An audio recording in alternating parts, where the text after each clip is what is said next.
Nice. Okay, ganito lang kasimple.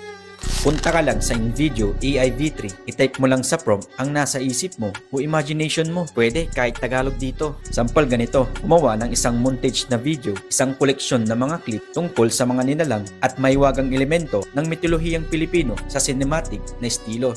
Ito yung kalahating tao, kalahating kabayo na nilalang na sobrang taas at nakakatakot. Nagiging nakakatakot na nilalang na may pulang mga mata at matatalas na pangil. May mga kwento pa na kaya niyang ihiwalay ang Ang astig, di ba? Makakagawa ka talaga ng buong kwento gamit lang ang AI na to. Ang nagustuhan ko pa sa features ng InVideo AI ay pwede mong palitan ang narrator voice sa mismong boses mo. This is a half human, half horse creature that is very tall and frightening. It turns into terrifying being with red eyes. O, di ba? Boses ko na yan, English speaking pa. Mula sa pag-edit ng scene, paglagay ng music at ng script at ng iba pa, talagang all-in-one na. Sa InVideo